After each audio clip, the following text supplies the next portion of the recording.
What if I told you that one of the most interesting things written about AI this month didn't come from Silicon Valley or from a think tank? It came from Rome, from the Vatican, and it used the word idolatry. And what if I told you that's exactly the problem?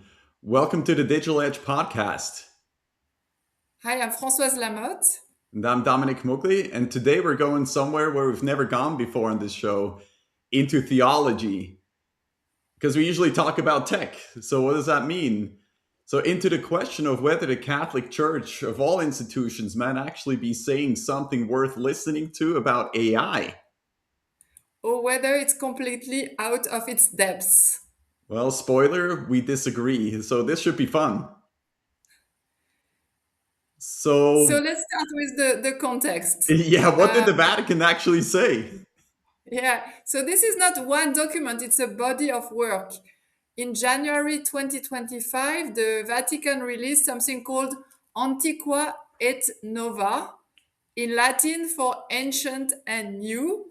And it was a very detailed note from the dicastery of the doctrine of the faith in relationship between AI and human intelligence. Yeah, and then last week, effectively 3 days ago, Pope Leo dropped Magnifica Humanitas, so his first encyclical, Magnificent Humanity on safeguarding the human person in the time of AI. And he signed it on May 15th. So, no coincidence that the 135th anniversary of Rerum Novarum, which was the church's response to the Industrial Revolution.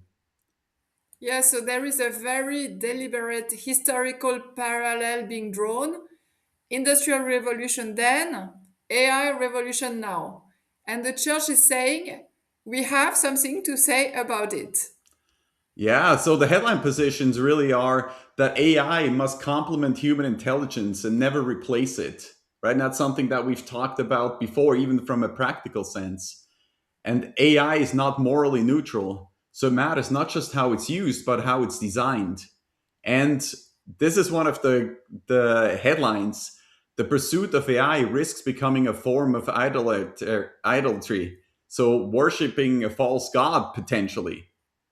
Yeah, and Pope Leo XIV warned specifically about what he calls the new monopolies of AI, which is, the concentration of power in the hands of a very few companies.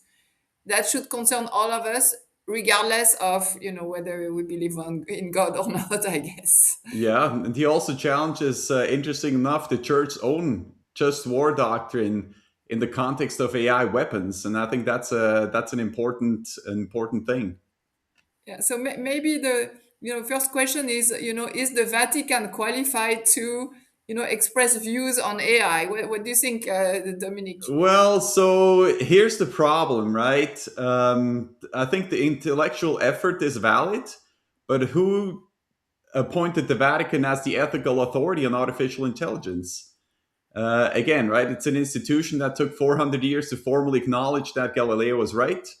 400 years, and that's a long time, right? And now there's a desire to set the agenda for technology that's moving in much faster cycles, right? We're looking at months or even weeks sometimes, right? Where new capabilities and features are becoming available. Yeah, I think it's fair to say that maybe the Vatican has not the perfect track record in terms of recognizing the advances of science. But I think the framework and their views still has quite some value. Saying that AI must serve humanity, not replace it. Probably that's still valuable, and I think we share that view. Yeah, and I think the question is right about the framework, right? AI serving humanity and not replace it. It's not exactly a framework, if you will, right? Every Yeah. company that's in the AI space in the world says exactly the same thing. So even OpenAI's mission says that it's beneficial AI for all of humanity. So without getting into the details, I think it doesn't mean very much, right? Because It's just something that is being said. But what it then the implications are, I think it's up for interpretation still. Yeah, sorry for that. Yeah, absolutely. I think beyond that framework.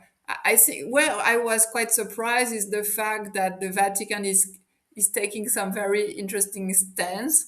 It's talking about the power of AI monopolies and really questioning, the fact that a lot of the decisions are concentrated into companies like Microsoft, OpenAI, and a few. So I think that's a clear threat that is being put on the table, and that there is a kind of maybe that's the parallel with religion, a kind of idolatry or aspiration that AI is going to solve most of the problems we have on Earth. So maybe that's where there is a bit of parallel with religion.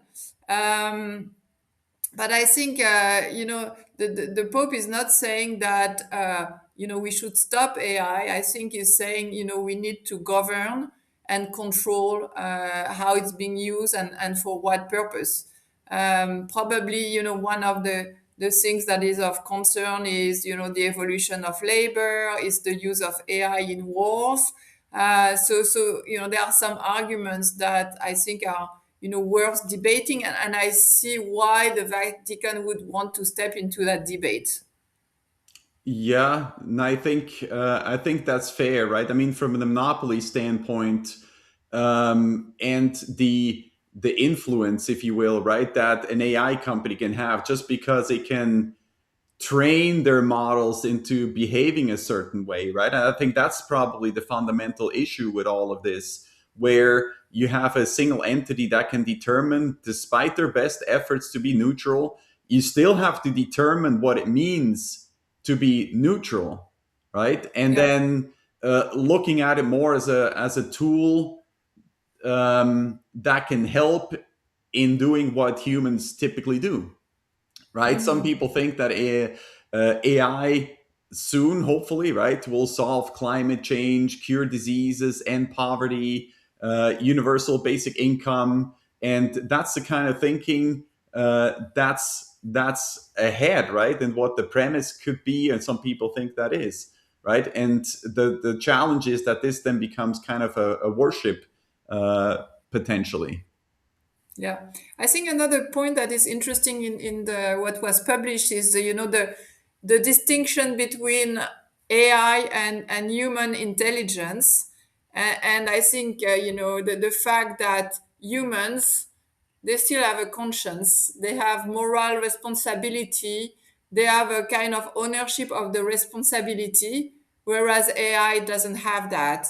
And I think that's probably one of the maybe the main traps of AI, believing that AI would behave in a ethical way or honest way or moral way, which we know is not the case. So I think they are really pointing at that to put the responsibility on humans rather than AI. And I think the point is to say humans need to control that aspect of AI. You can't trust AI blindly because it has no conscience. I think that's the idea. Yeah, and I think that is actually a fair point, right? And I think we see that already with some of the capabilities that AI has right now, where the user may become somewhat lazy in thinking, acting, challenging what comes out, right? It's like it's so easy. You ask for something, you get it back, you take it at face value, and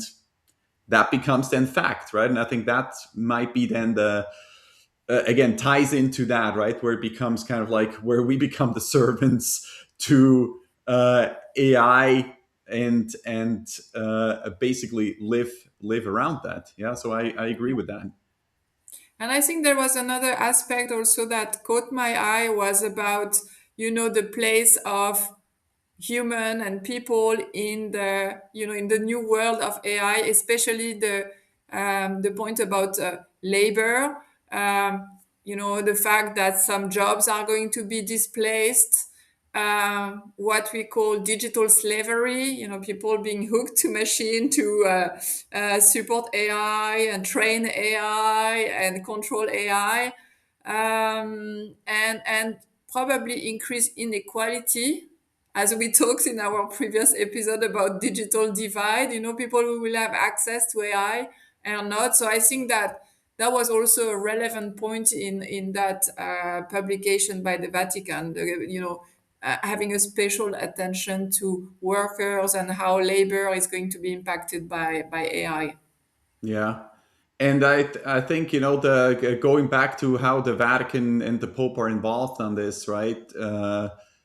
It's I think it's a question of the expertise and the complications of humans in history. Um, and again, the question is like, where does the Vatican even fit into this, right? Because to many, I think that statement and that news came out of the blue, right? It's like, why does again a religious institution have a seat at the table in basically saying how this should go about? And I think that's the question right now. Yeah. So, well, it didn't really come out of the blue because, as I said, there was already a publication Mhm. 2 years Right, ago, right. and it's, I think the where I see why the Vatican would take a stand on that is because it's really going to change dramatically the way humanity is living, existing, collaborating, working. So I think they feel it's fair. Yeah. Um, but also, I think maybe if we try to bring this to the business, I think the Vatican added another voice in terms of we need regulation, we need control, we need governance over AI, and I think that this could be could have some ripple effects on mobilizing people about the risk of AI and acting faster in the sense of putting some safeguards around the usage of AI. I think that's where I see bringing that back to the business or the regulation. Yeah, and I think those are fair points, right? I think whereas the Pope is taking more of a humanitarian approach to all of this, right? But like you said, if you look at it from a regular business perspective, I think we've moved a lot from 2 years ago, right? Of kind of figuring out what all of this meant to now, again, right? This association with elimination of jobs at companies, um, the impact of the thinking and the human spirit almost, right? Where that is a chance of getting lost. And if you apply that again to a business environment, right? AI, the way that it works right now, with not to get too technical, right, is still effective in interpolation of what these models have been trained with. So the human ingenuity and creativity is not replaceable, right? And I think I see a concern if there's too great of a dependency of accepting what comes out, that for some people there could be, we could really lose that skill almost, right? Just like if you get into an autonomous car right now and you don't have to drive anymore, and I've said it before, right, after a month of doing that, it's difficult to take the steering Absolutely. wheel again. And I think this is something that I've noticed myself, right? And I think it's just, if you don't practice these skills that we have as fundamental as critical thinking, that could really vanish, and it would just go away. I don't know if we'll be happier for it or not, but it's something that we could Yeah. lose along with all these other automated tasks. So Yeah. yeah, I can see it. So I think, as maybe as a conclusion, I think obviously this publication by the Vatican came at like a bit of a stone in a puddle, or it's like a shock, like what's going on? Why Yeah. is the Pope taking a stand at AI? But in a way, I feel it's good because it creates debate, And many That's of for the sure. Yeah. views about morality, ethics, protection of the people, I think are views that I share, regardless of whoever said it. So I think it can only go. I feel it's a good contribution because it would go in a good direction. That's how I take it. Yes, and that I agree with that. I think the debate and the comments are valuable, and I think it's something that again should be heard, should be evaluated, should be discussed. And right, because there's also the concern about this endless focus on profitability, without regard of overall impact, right, that we Yeah, have, and now at this extremely large scale potentially, right. I think yeah, it's something to look at, right, and not just to the next high in the stock market and highest profits that companies can generate, right. I think there's more to it to contribute to the way we move yeah, forward as a as humans. yeah. Thank you, Dominic, for the discussion. Yeah, Great, a great topic again, yeah, and see you very fascinating, soon. fascinating Yeah. topic for sure. And I'm curious what our listeners have to say on this topic as well. I'm sure a lot of people have seen this, thought about it, maybe wondered what this really means, where that came from, right? And I think yeah, you're right. Thinking a little bit about this and see how that impacts the business environment, and maybe there's something to be taken on, not just for the big few fundamental model developers, right? But for business adopters as well, of how they want to work within this AI space and what their companies look like in the future. Thank you, Dominic. Bye bye. Thank you, Francoise. Thanks everyone for watching, and see you next time.